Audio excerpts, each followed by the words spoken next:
وارزقوهم فيها واكسوهم وقولوا لهم قولا معروفا صدق اللہ العظیم۔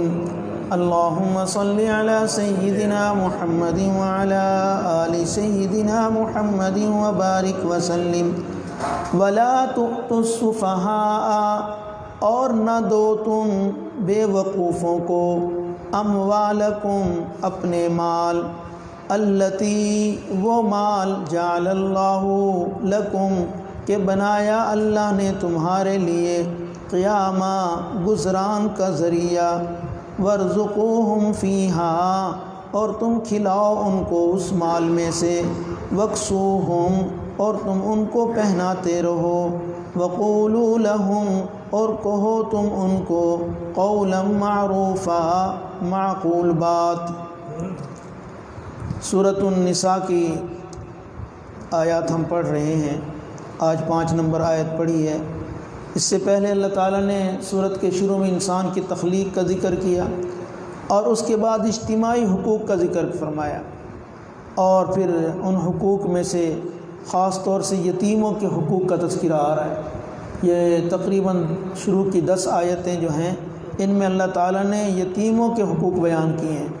پہلی بات تو فرمایا کہ یتیموں کا مال نہیں کھانا، اور دوسری فرمایا کہ یتیم جو لڑکیاں ان کے ساتھ ناانصافی نہیں کرنی، اگر تم ان کے حقوق ادا نہیں کر سکتے اور جو مقررہ مہر ہے وہ نہیں دے سکتے، اور ان کے ساتھ تم اچھا سلوک، اچھی معاشرت نہیں رکھ سکتے، تو پھر ان کے ساتھ نکاح بھی نہ کرو، بلکہ ان کی بجائے دوسری عورتوں سے نکاح کرو۔ پھر اس کے بعد تعدد ازواج کا مسئلہ بیان فرمایا کہ مرد کے لیے 4 شادیوں کی اجازت ہے، لیکن اس میں شرط رکھ دی کہ تمہارے لیے انصاف ضروری ہے، اگر انصاف نہ کر سکو تو پھر ایک ہی نکاح تمہارے لیے کافی ہے۔ اور پھر کل جو ہم نے آیت پڑھی، کل کے درس میں اللہ تعالیٰ نے یہ تلقین فرمائی کہ عورتوں کی جو مہر ہے وہ خوش دلی سے ادا کرو، اس کو اپنے لیے بوجھ نہ سمجھو، چونکہ یہ بھی اللہ کا حکم ہے، یہ بھی عبادت ہے، تو عبادات جتنی بھی ہیں ان کو انسان بوجھ سمجھ کر ادا نہ کرے، ورنہ ثواب سے محروم ہو جاتا ہے۔ اور یہ عورتوں کا جو حق مہر ہے یہ تمہارے ذمے ان کا حق ہے، تو لہذا اس کو خوشی سے ادا کرو۔ ہاں اگر عورت خود خوشی سے معاف کر دے، پورا مہر معاف کر دے یا کچھ حصہ معاف کر دے، یا وہ لے کر تمہیں عطیہ کر دے، تو پھر تمہارے لیے حلال ہے، تم اسے کھا سکتے ہو اور اس کو اپنے استعمال میں لا سکتے ہو۔ وَإِن طِبْنَ لَكُمْ عَنْ شَيْءٍ مِّنْهُ نَفْسًا فَكُلُوهُ هَنِيئًا مَرِيئًا، کل کے درس میں ہم نے پڑھا ہے۔ تو میں عرض یہ کر رہا ہوں، یہ ابتدائے سورت سے لے کر 10 آیتیں جو ہیں ابتدا کی، اس میں اللہ تعالیٰ نے صرف یتیموں کے متعلق احکامات بیان کیے، ان کے حقوق کا تذکرہ فرمایا، اور اس کے بعد جو ہے 10 آیتوں کے بعد پھر وراثت کے مسائل شروع ہو جائیں گے۔ تو یتیموں کے مال اور عورتوں کے مہر کی ادائیگی کے سلسلے میں اب یہ سوال پیدا ہوتا تھا، کیا یہ رقوم ہر حالت میں متعلقین کی تحویل میں دے دی جائیں، خواہ وہ اس کی حفاظت کے اہل ہوں یا نہ ہوں، یا یتیموں کے مال کی ادائیگی کے وقت جو ہے اس وقت ان کو دیا جائے؟ یہ اگلی آیت میں تفصیل کل کو آئے گی کہ یتیموں کو مال ہم نے کس وقت میں ان کو واپس کرنا ہے، ان کو ادا کرنا ہے۔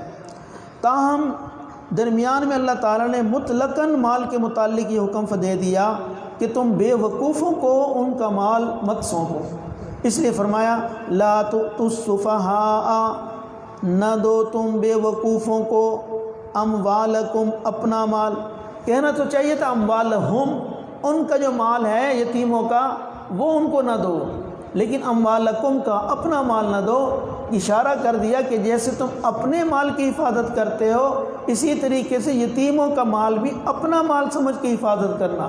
جیسے انسان اپنے مال کو ضائع نہیں کرتا اور ان کو بیجا خرچ نہیں کرتا، ایسے یتیموں کا مال بھی تم نے اپنا مال سمجھتے ہو، اس کو ضائع نہیں کرنا۔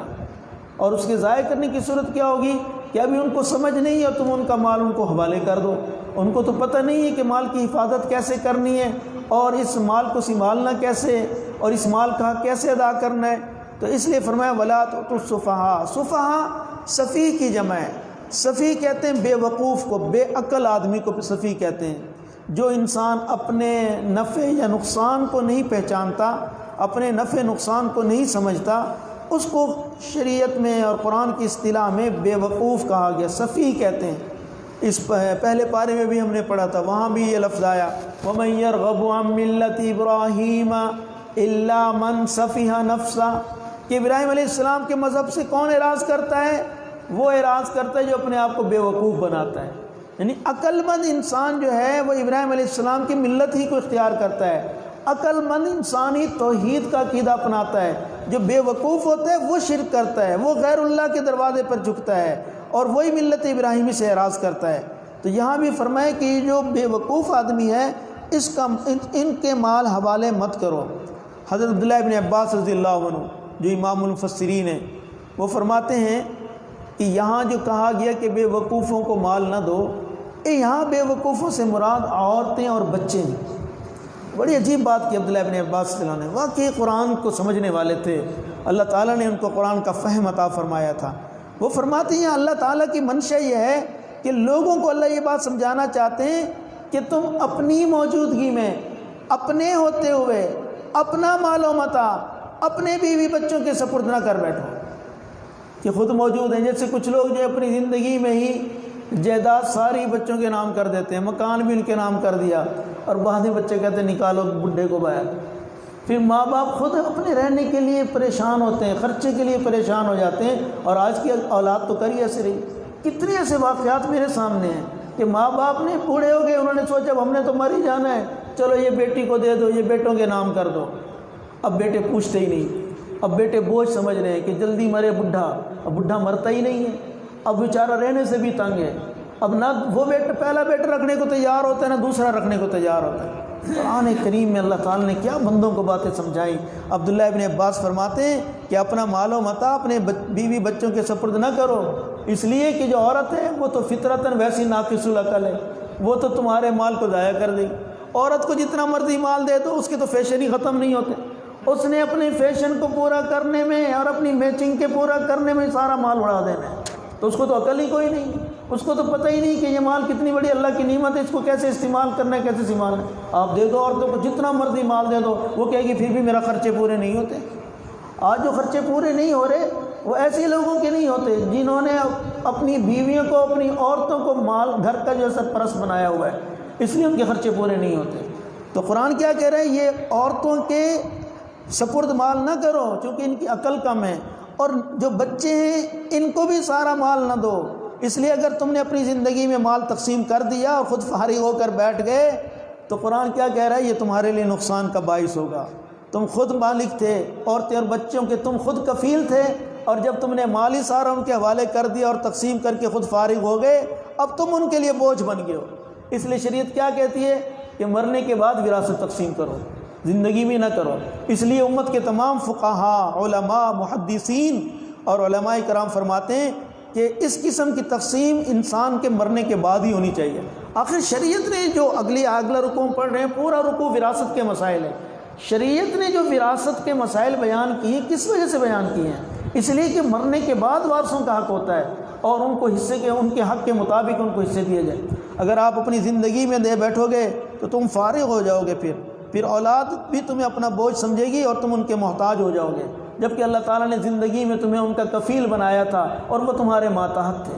اس لیے فرمایا ولا تؤتوا السفہاء۔ عبداللہ ابن عباس رضی اللہ عنہ فرماتے ہیں کہ میرے نزدیک یہاں مراد بے وقوفوں سے عورتیں اور بچے ہیں۔ اللہ یہ فرمانا چاہتے ہیں لوگوں اپنی زندگی میں، اپنی موجودگی میں اپنا مال و متاع، اپنا سامان، اپنا پیسہ اپنے بیوی بچوں کے سپرد نہ کر بیٹھنا، ورنہ تم پریشان ہو جاؤ۔ اور واقعی آج حالات ایسے ہیں۔ تو قرآن کریم نے تو 1400 سال پہلے میں یہ مسئلہ سمجھا دیا، تو اس لیے فرمایا ولا تؤتوا السفہاء اموالکم، نہ دو تم بے وقوفوں کو اپنا مال۔ کون سا مال؟ التی جعل اللہ لکم قیاما، وہ مال کے بنایا اللہ نے تمہارے لیے قیام کا ذریعہ، گزران کا ذریعہ۔ اور جس مال کو تم نے رات دن محنت کر کے مشقت سے کمایا ہے اور اس کے لیے تمہارا گزران ہو رہا ہے، تمہارے گزران کا ذریعہ بنا ہوا ہے، تم نے تجارت کی یا جائز طریقے سے تم نے وہ مال کمایا یا وراثت میں تمہیں حصے میں ملا یا مزدوری کر کے تم نے اس مال کو اکٹھا کیا، اب اتنی محنت کر کے وہ مال بے وقوفوں کے سپرد کر کے اس کو ضائع نہ کرو۔ اس لیے کہ اسی مال سے تمہارا گزر اوقات ہوتا ہے، ورنہ پھر کیا ہوگا؟ نتیجہ یہ ہوگا کہ تم مال سے محروم ہو کر مشکلات کا شکار ہو جاؤ گے۔ اس لیے یہ مال تمہارے گزران کا ذریعہ ہے۔ اور قرآن پاک میں اس بات کا بکثرت تذکرہ ہے کہ اکثر مالدار لوگ جو ہیں وہ سرکشی کا راستہ اختیار کرتے ہیں۔ اس لیے جب مال آتا ہے نا تو انسان کی آواز کا انداز ہی بدل جاتا ہے۔ یہ پیسہ جو ہے نا اس کی یہ آواز کے اندر جھنکار شامل ہو جاتی ہے، انسان کا بولنا ہی بدل جاتا ہے جب پیسہ آتا ہے۔ اور قرآن کریم اس بات کو بار بار بیان کر رہا ہے کہ اللہ کے نافرمانی کون سے لوگ زیادہ کرنے والے ہیں؟ جن کے پاس مال پیسہ ہوتا ہے۔ جب مال کی محبت حد سے بڑھ جاتی ہے پھر یہ مال والے لوگ حلال اور حرام کی بھی تمیز نہیں کرتے کیونکہ حرص بڑھ جاتی ہے۔ پھر وہ کہتے ہیں بس مال آنا چاہیے، وَجَمَعَ فَأَوْعَى، قرآن کہتا ہے بس یہ پھر مال جمع کرتا ہے اور اس کو سمیٹنے میں لگا رہتا ہے، اور ہر وقت فکر رہتی ہے کہ اب اتنے ہو گئے، اب اتنا ہونا چاہیے، اور جب زیادہ ہو جاتا ہے پھر یہ فخر کرتا ہے، پھر یہ اتراتا ہے۔ مشرکین کے بارے میں قرآن کیا کہہ رہا ہے؟ مشرکین بھی تو یہی کہتے تھے، نحن اکثر اموالا و اولادا، ہم تم سے مال میں بھی زیادہ ہیں، اولاد کے اعتبار سے بھی زیادہ ہیں۔ مال اور بیٹوں پر انسان فخر کرتا ہے۔ وما نحن بمعذبین، ہمارے پاس مال پیسے، ہمارا کون کچھ بگاڑ سکتا ہے، ہمیں کوئی نہیں تکلیف پہنچا سکتا، ہمیں کوئی عذاب نہیں دے سکتا۔ تو اس لیے جب مال زیادہ ہوتا ہے تو پھر انسان اللہ کا باغی بن جاتا ہے، اور جب باغی بن جاتا ہے پھر انسان اس انداز سے بات کرتا ہے کہ ہمیں کون پوچھنے والا ہے، ہمارے پاس تو مال ہے، ہم مال کے زور پر اپنے سارے کام کروا سکتے ہیں۔ قرآن پاک میں اللہ تعالیٰ مال کے ایک دوسرے پہلو کی طرف بھی اشارہ کرتے ہیں، فرماتے ہیں انما اموالکم و اولادکم فتنہ، یہ تمہارا مال اور یہ تمہاری اولاد یہ آزمائش کا ذریعہ ہیں، اس میں تمہارا امتحان ہے۔ اس لیے کہ مال اور اولاد کے ذریعے انسان کو کبھی بھی اللہ کا قرب حاصل نہیں ہو سکتا۔ انسان کو اللہ کا قرب ایمان کے ذریعے حاصل ہوتا ہے، انسان کو اللہ کا قرب نیک اعمال کے ذریعے حاصل ہو سکتا ہے، کبھی بھی مال اور اولاد کی وجہ سے حاصل نہیں ہوتا۔ مال اور اولاد تو یہ اللہ تعالیٰ کی طرف سے ایک آزمائش ہے کہ اللہ نے یہ نعمتیں عطا فرمائی ہیں، اب جو ان نعمتوں پر شکر گزار بندہ بنتا ہے تو اللہ رب العالمین اس بندے سے خوش ہو جاتے ہیں، اور جو باغی بن جاتا ہے وہ اللہ کو ناراض کر بیٹھتا ہے۔ تو اس لیے جائز طریقے سے کمایا ہوا مال یقیناً اللہ تعالیٰ کی نعمت الہی ہے، اس پر اللہ کا شکر ادا کرنا چاہیے، اور ناجائز طریقے سے حاصل کردہ مال جو ہوتا ہے وہ انسان کے لیے وبال جان ہوتا ہے، اس جہان میں بھی اور اگلے جہان میں بھی اس کا حساب چکانا ہوگا۔ اچھا مال کون سا ہے اور کس کے لیے ہے؟ اللہ کے نبی صلی اللہ علیہ وسلم نے وہ بھی فرما دیا، فرمایا نعم المال للرجل الصالح، اللہ کے نبی نے فرمایا مال اچھی چیز ہے، لیکن کس کے لیے؟ فرمایا نیک انسان کے لیے، نیک آدمی کے لیے مال اچھی نعمت ہے، اچھی چیز ہے، اس لیے کہ نیک آدمی جو ہے وہ مال کو اللہ تعالیٰ کے حق ادا کرنے میں استعمال کرتا ہے، اور اللہ کے بندوں کے جو حقوق ہیں ان کو ادا کرنے میں استعمال کرتا ہے۔ اس لیے فرمایا اللہ کے نبی صلی اللہ علیہ وسلم نے کہ یہ مال اچھا ساتھی کس کا ہے؟ نیک آدمی کا ہے۔ اس میں مسلم شریف کی حدیث میں ہے، اللہ کے پیغمبر صلی اللہ علیہ وسلم نے فرمایا مال اس شخص کے لیے اچھا ہے لمن ادا حق اللہ، کہ جو اللہ کے حق کو ادا کرتا ہے، اور فرمایا مال اس شخص کے لیے اچھا ہے جو اللہ کے بندوں کا حق بھی ادا کرتا ہے۔ جو ایسا نہیں کرتا یہی مال اس کے لیے سرکشی کا باعث ہے، یہی مال اس کے لیے فخر اور غرور کا باعث ہے، یہی مال اس کے لیے آخرت میں وبال جان ہے۔ تو معلوم ہوتا ہے نیک آدمی کے لیے مال جو ہے یہ نعمت ہے، اور نیک آدمی کے لیے مال جو ہے یہ ایک اچھا ساتھی ہے اور اچھی دولت ہے، اچھی نعمت ہے۔ حضرت ابو ذر غفاری رضی اللہ عنہ کی روایت میں ان سے کسی نے پوچھا کہ انہیں بیت المال سے کچھ وظیفہ ملتا ہے تو کیا وہ قبول کر لے؟ یہ حضرت ابو ذر غفاری رضی اللہ عنہ سے کسی نے سوال کیا، تو سائل کو اصل میں جس نے سوال کیا تھا اس کو شبہ یہ تھا کہ بیت المال کے مال میں ایسا مال نہ ہو کہ کسی کے ساتھ زیادتی کر کے وہ مال حاصل کیا گیا ہو۔ تو آپ نے فرمایا نہیں، بیت المال میں جو مال جمع ہوتا ہے اگر تم مستحق ہو تو وہ مال لے لیا کرو، جبکہ یہ تمہاری زندگی میں باعث اعانت ہو۔ باعث اعانت کب ہوتا ہے؟ جب انسان مستحق ہو، تو ظاہر ہے اس کو مدد کی ضرورت ہوتی ہے۔ تو ایسے شخص کے لیے آپ نے فرمایا اذا کان ثمنا لدینک، جب یہی مال تمہارے دین کی قیمت بن جائے تو پھر اس مال کو نہ لو۔ کیا مطلب؟ کہ لوگ تمہیں بیت المال سے مال اس لیے دیں تاکہ تم بندوں کے حقوق پامال کرو، تاکہ تم خلاف شرع کام کرو، تاکہ تم اس مال کو فحاشی اور عریانی میں استعمال کرو، پھر تمہارے لیے بیت المال سے مال لینا جائز نہیں ہے۔ جیسے آج کل ہمارے وزیر اور minister M P M N A لیتے ہیں مال اور پھر اپنی مرضی سے اڑاتے ہیں، یہ بالکل جائز نہیں ہے۔ بیت المال سے مال وہ شخص لے جو مستحق ہو، جس کی ضروریات پوری نہ ہوتی ہوں۔ آپ نے فرمایا اگر تم ضرورت مند ہو اور وہ مال تمہارے لیے باعث اعانت ہے تو تمہیں لینے میں کوئی حرج نہیں ہے، لیکن اگر تم اس مال کے ذریعے دین کی قیمت لگاتے ہو، اس مال کے ذریعے سے تم خلاف شرع کام کرنا چاہتے ہو، تو پھر آپ نے فرمایا فدعہ، تو پھر بیت المال کے مال کو چھوڑ دو، پھر اس مال کو مت وصول کرو۔ تو ایک ایک بات اللہ کے نبی صلی اللہ علیہ وسلم کی حدیث میں موجود ہے، ورنہ فرمایا تم حرام کام کے مرتکب ہو جاؤ گے۔ حضرت عبداللہ بن عباس رضی اللہ عنہ کا یہ بھی فرمان ہے، آپ نے فرمایا کہ عورتیں اور بچے یہ بے سمجھ ہوتے ہیں، اس لیے فرمایا مال ان کے سپرد مت کرو۔ اس کا یہ مطلب بھی نہیں کہ ان کی ضروریات کا بھی خیال نہ کرو، کہ وہ یہ سمجھیں کہ سب کچھ باپ نے اپنے پاس ہی سمیٹ کر رکھا ہوا ہے، ہمارا خیال ہی نہیں، ان کو تسلی اور حوصلہ دیتے رہو کہ دیکھو ہم تمہارے لیے کماتے ہیں، تم پر ہی خرچ کرتے ہیں، اور ہمارے مرنے کے بعد یہ تمہارا ہی ہوگا۔ تو ایسا بھی نہ کریں کہ ان کا دل توڑتے رہیں اور وہ یہ سمجھیں کہ شاید ابا ہمیں بالکل ہی محروم کر کے جائے گا۔ نہیں، ان کو سمجھاؤ کہ تمہاری ابھی عمر نہیں ہے، تم ابھی بالغ نہیں ہوئے اور تم بات کو سمجھتے نہیں ہو، اور تمہیں پتہ نہیں ہے دنیا آج کیسے چل رہی ہے، اس لیے ہم جو کچھ کر رہے ہیں تمہاری بہتری کے لیے کر رہے ہیں۔ اور باقی آج تو اولاد جو ہے وہ فیشن میں اور فضول کاموں میں اور فحاشی میں اور یعنی میں پیسہ اڑا دیتی ہے، اس لیے قرآن کریم نے ہمیں 1400 سال پہلے یہ مسئلہ بتا دیا کہ تم مال بے وقوفوں کے حوالے مت کرو۔ اسی طرح یہ مال رسومات میں بھی ضائع نہیں کرنا چاہیے کہ انسان بدعات کے اندر پیسہ خرچ کر دے، جیسے آج کل لوگ کپڑے بناتے ہیں، بڑی پختہ سنگ مرمر لگا دیتے ہیں، اور اسی طریقے سے درباروں پر لاکھوں نہیں کروڑوں روپیہ خرچ ہو رہا ہے۔ اب تو 2-2 کروڑ روپیہ ایک دربار پہ لگا دیتے ہیں لوگ، کتنی فضول خرچی ہے، کتنا مال کا ضیاع ہے۔ اسی طرح شادی غمی کے موقع پر آپ دیکھ لیں ہم کس طرح فضول رسمیں ادا کرتے ہیں، تو یہ سب مال کا ضیاع ہے۔ تو اللہ رب العالمین نے فرمایا کہ دیکھو مال ضائع نہ کرو، اسی لیے روکا ہے بے وقوفوں کو دینے سے کہ وہ مال ضائع کر بیٹھیں گے۔ تو اگر بے وقوف ضائع کر بیٹھیں گے تو ہمارے لیے ضائع کرنا جائز ہوگا؟ نہیں، ہمارے لیے بھی جائز نہیں ہے۔ حضرت سفیان الثوری رحمۃ اللہ علیہ فرماتے ہیں کہ جس کے پاس حلال مال ہوتا ہے وہ حلال مال کبھی بھی اسراف کا متحمل نہیں ہوتا، اس لیے کہ وہ حلال جو مال ہوتا ہے وہ انسان نے بڑی محنت مشقت سے کمایا ہوتا ہے، تو وہ کبھی بھی اس کو فضولیات میں ضائع نہیں کرتا۔ فرمایا الحلال لا يحتمل صرفا، کہ حلال مال جو ہوتا ہے وہ اسراف کا متحمل نہیں ہو سکتا۔ اور قرآن کریم میں اللہ تعالیٰ نے تو ہمیں پہلے سے بتا دیا لا تسرفوا، تم فضول خرچی نہ کرو، اسراف نہ کرو، اس لیے کہ ان المبذرین کانوا اخوان الشیاطین، فضول کا خرچی کرنے والے جو ہیں وہ شیطان کے بھائی ہیں۔ تو اس لیے فضول خرچی سے مال کو بچانا ہے، نہ خود کرنا ہے اور نہ اولاد کو کرنے دینا ہے، نہ بیوی کو کرنے دینا ہے۔ اس لیے اللہ تعالیٰ نے یہ تمہارے لیے گزران کا بہترین ذریعہ بنایا ہے، تو اس کو غلط ہاتھوں میں دے کر اس کو ضائع نہ کرو۔ وَارْزُقُوهُمْ فِيهَا، ہاں یہ بھی نہیں ہے کہ تم اتنا مال کے خود ہی سمیٹنے والے بن جاؤ کہ اولاد کو اس میں سے کھلاؤ بھی نہیں۔ فرمایا وَارْزُقُوهُمْ فِيهَا، اس مال میں سے ان کی خوراک کا بندوبست کرو، ان کو کھلاؤ پلاؤ، وَاكْسُوهُمْ، اور انہیں لباس بھی پہناؤ۔ یتیموں کا مال ہے تب بھی ان کے مال میں سے ان کو کھلاؤ پہناؤ، اور اپنا مال ہے تب بھی اپنی اولاد کو اس میں سے کھلاؤ پلاؤ، لیکن فضول کاموں کے لیے استعمال مت کرو۔ مسلم شریف کے اندر حدیث ہے، حضور اکرم صلی اللہ علیہ وسلم نے فرمایا نہا عن اضاعۃ المال، کہ اللہ کے نبی صلی اللہ علیہ وسلم نے مال کے ضائع کرنے سے منع فرمایا ہے۔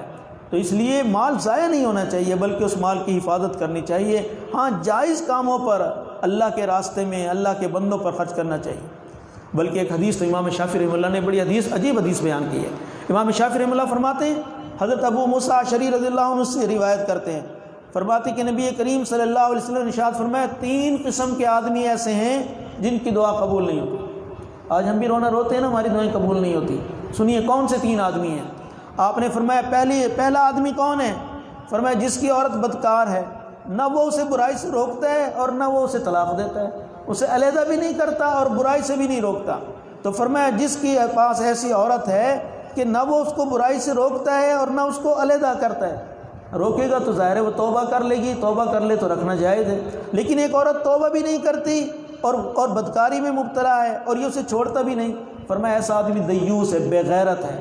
فرمایا اس بے غیرت آدمی کی اللہ دعا قبول نہیں کرتی۔ یہ پہلا آدمی ہے جس کے بارے میں اللہ کے نبی نے فرمایا کہ 3 میں ایک شخص یہ بھی ہے جس کی دعا قبول نہیں ہوتی۔ دوسرا شخص کون ہے جس کی دعا قبول نہیں ہوتی؟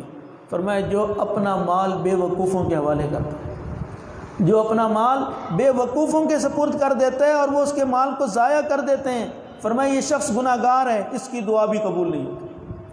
تو اس لیے انسان کو چاہیے سوچ سمجھ کر پیسہ خرچ کرے، اور آج ہو ایسا ہی رہا ہے کہ انسان یا تو خود مال ضائع کر رہا ہے یا اولاد کے ذریعے ضائع کر رہا ہے، تو فرمایا ایسا آدمی اس کی دعا بھی قبول نہیں ہوتی۔ تیسرا آپ نے فرمایا وہ ہے جو قرض دیتا ہے لیکن گواہ نہیں بناتا، کسی کو قرضہ دے دیا اور گواہ نہیں بناتا، اور اس گواہ نہ بنانے کی وجہ سے پھر بعد میں جھگڑے پیدا ہوتے ہیں، پھر انسان عدالتوں کا رخ کرتا ہے، پنچایت بلاتا ہے، پھر لڑائی جھگڑے کی نوبت آتی ہے، قتل و غارت گری تک معاملہ پہنچ جاتا ہے۔ فرمایا یہ آدمی جس نے قرض دیا اور گواہ نہیں بنایا، فرمایا اس کی دعا بھی اللہ قبول نہیں کرتا۔ اللہ کے نبی صلی اللہ علیہ وسلم نے ہمیں معاشرت کے کیسے بہترین اصول سمجھائے ہیں، اور واقعی انسان ان اصولوں کو نہ اپنا کر آج پریشان ہو رہا ہے۔ تو اللہ کے نبی صلی اللہ علیہ وسلم نے فرمایا ایسا شخص بھی جو قرض دیتے ہے اور اس پر گواہ نہیں بناتا اور بعد میں پھر جھگڑے قائم ہوتے ہیں، فرمایا ایسے شخص کی بھی دعا اللہ قبول نہیں فرماتا۔ تو اس آیت میں یہ بات سمجھائی گئی ہے کہ عورتوں اور بچوں کو کھلاؤ اور پہناؤ، ان کی ضروریات زندگی پوری کرو، لیکن انہیں تنگ بھی نہ کرو، اور ضرورت کے مطابق ان کو خرچہ ادا کرو، لیکن ایسا بھی نہ کرو کہ مال ان کے حوالے کر دو، وہ سارا مال ضائع کر دو۔ وَقُولُوا لَهُمْ قَوْلًا مَّعْرُوفًا، اگر وہ تم سے مال مانگے تو تم انہیں دستور کے مطابق اچھی بات کہو، ان کو سمجھاؤ کہ دیکھو ہم نے کہاں لے جانا ہے، ہم تمہارے لیے کما رہے ہیں، یہ تمہارے لیے مال جمع کر رہے ہیں، ہم نے کون سا قبر میں ساتھ لے جانا ہے۔ تو ان کو اچھی طریقے سے بات سمجھاؤ کہ دیکھو تم مال ضائع کر بیٹھو گے، تم حفاظت نہیں کر سکو گے، اگر آج تمہارے حوالے ہم کر دیں تم اس مال کو عیاشی میں، کھیل کود میں، تماشے میں اڑا دو گے، اور پھر خود بھی خالی ہاتھ ہو جاؤ گے اور ہمیں بھی خالی ہاتھ کر دو گے۔ تو اس لیے فرمایا وَقُولُوا لَهُمْ قَوْلًا مَّعْرُوفًا، ان کی دل شکنی بھی نہیں کرنی اور ان کو اچھے طریقے سے بات سمجھانی ہے کہ دیکھو جتنا مال آج ہم جمع کر لیں گے یہ کل کو تمہارے کام آئے گا۔ تو اللہ تعالیٰ نے اس آیت میں یہی تعلیم دی ہے، اور اگلی آیت جو ہم پڑھنے والے ہیں اس میں اللہ تعالیٰ نے مدت بتائی ہے کہ تم نے کب مال جو ہے یتیموں کے حوالے کرنا ہے۔ وَلَا تُؤْتُوا السُّفَهَاءَ، اور نہ دو تم بے وقوفوں کو، اموالکم، اپنے مال، التی، وہ مال، جعل اللہ لکم قیاما، جس مال کو بنایا اللہ نے تمہارے لیے قیاما، گزران کا ذریعہ، وارزقوہم فیہا، اور تم کھلاؤ ان کو اس مال میں سے، وکسوہم، اور تم ان کو پہناؤ اس مال میں سے، وقولوا لہم قولا معروفا، اور تم کہو ان کو معقول بات، کہو تم ان کو دستور کے مطابق بات، اچھی بات کہو، ان کو بری بات نہ کہو۔ صدق اللہ العظیم۔ الحمدللہ رب العالمین، اللہم انت السلام ومنک السلام، تبارکت ربنا وتعالیت یا ذا الجلال والاکرام، رب اغفر وارحم وانت خیر الراحمین، رب انی لما انزلت الی من خیر فقیر، رب اعوذ بک من ہمزات الشیاطین